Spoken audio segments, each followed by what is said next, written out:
সালামুন আলা ইবাদিহিল্লাযীনা ইসতাফা আম্মা বা'দ।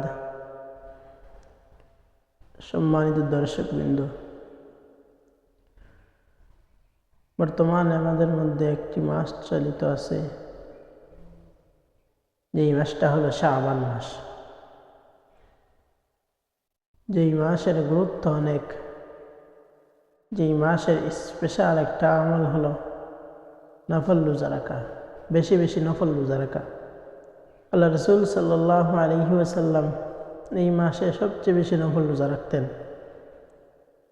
আম্মা জান আয়েশা সিদ্দিকা রাদিয়াল্লাহু তাআলা আনহা বলেন, রমজানের পর সবথেকে বেশি রোজা রাসূল কারীম সাল্লাল্লাহু আলাইহি ওয়াসাল্লাম শাবান মাসে রাখতেন। অন্য হাদিসে আয়েশা সিদ্দিকা রাদিয়াল্লাহু তাআলা আনহা বলেন, রাসূলুল্লাহ সাল্লাল্লাহু আলাইহি ওয়াসাল্লাম সমস্ত শাবান মাস রোজা রাখতেন 2-1 দিন ব্যতীত। অর্থাৎ সব থেকে বেশি নফল রোজা রেখেছেন রাসূল কারীম সাল্লাল্লাহু আলাইহি ওয়াসাল্লাম শাবান মাসে।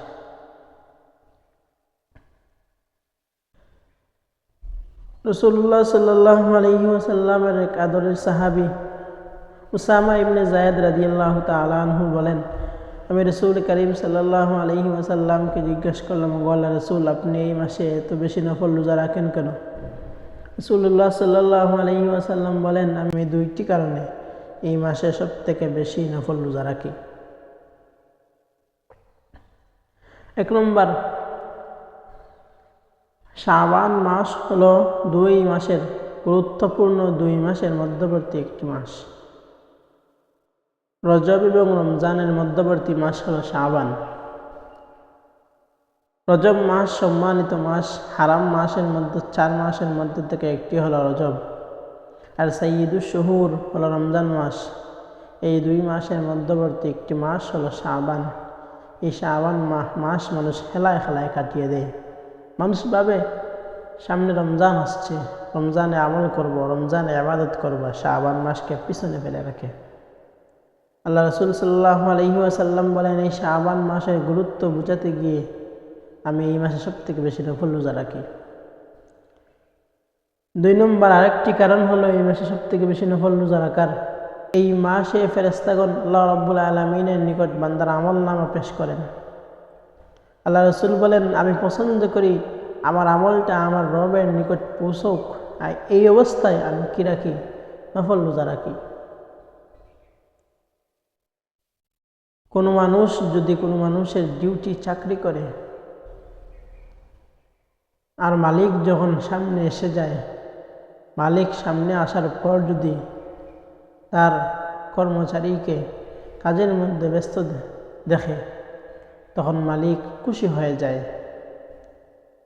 আমরা যদি এই মাসে সব থেকে বেশি নফল রোজা রাখি, আর এমন সময় যদি আমার আমল আল্লাহ তাআলার নিকট উপস্থাপন করা হয়, আল্লাহ রাব্বুল আলামিন হয়তো আমার উপর খুশি হয়ে যাবেন। এই মাসে আল্লাহ রাব্বুল আলামিনের নিকট ফেরেশতাগণ আমল উপস্থাপন করেন, পেশ করেন।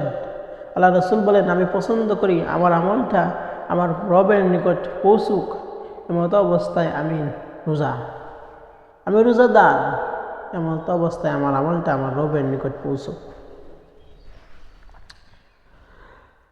হাদিসে আল্লাহ রাসূল সাল্লাল্লাহু আলাইহি ওয়াসাল্লাম থেকে বর্ণিত আছে,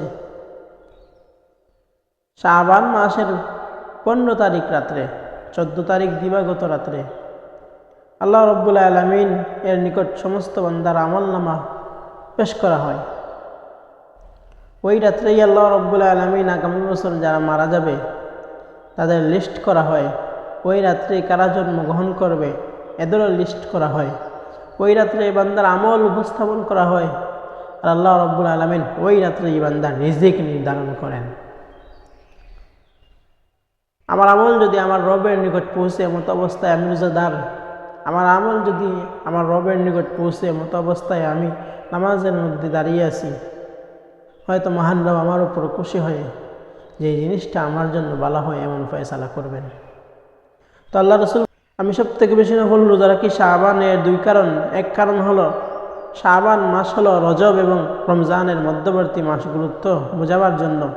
আরেকটা কারণ হলো এই মাসে আল্লাহ রাব্বুল আলামিনের নিকট বান্দার সওয়াব, বান্দার আমল পেশ করা হয়। আর আমি রসুল চাই আমার আমলটা আমার রবের নিকট পৌঁছুক, এমত অবস্থায় আমি রসুল রোজাদার। অন্য হাদিসে আল্লাহ রসুল সাল্লাল্লাহু আলাইহি ওয়াসাল্লাম বলেন, শাবানের 14 তারিখ দিবাগত রাত্রি অর্থাৎ 15 তারিখ রাত্রি, এই রাত্রিতে তোমরা আল্লাহ তাআলার নিকট দাঁড়িয়ে যাও, মহান রবের সামনে দাঁড়াও, নামাজে দাঁড়াও আর দিনে রোজা রাখো। কারণ এই রাত্রে সূর্যাস্তের পর আল্লাহ রাব্বুল আলামিন দুনিয়ার আকাশে চলে আসেন। আসার পর বলেন, আলা হাল মিন মুস্তাগফিরিন ফাগফির লাহু, আসনি কোনো গুনাহগার, আমি আল্লাহ তাআলার নিকট ক্ষমা চাও, আমি আল্লাহ তাআলা তোমাদেরকে মাফ করে দিব। আসনি কোনো অভাবী, আমি আল্লাহ তাআলার নিকট চাও, আমি আল্লাহ তাআলা তোমাদের অভাব দূর করে দিব। আসনি কোনো বিপদগ্রস্ত, আমি আল্লাহ তাআলার কাছে চাও, আমি আল্লাহ তাআলা তোমাদের বিপদ দূর করে দিব।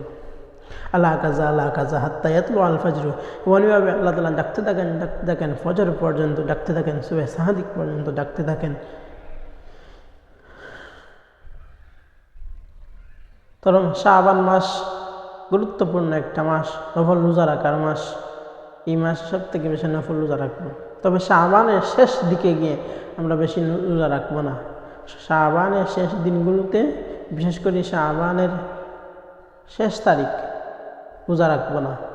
কারণ শাবান মাসে যদি আমরা রোজা রাখি, তাহলে শাবান মাসের শেষের দিকে যদি আমরা রোজা রাখি, তাহলে রমজানের রোজা আসার পর নতুন কোনো আর ফিলিংস আমাদের মধ্যে পয়দা হবে না।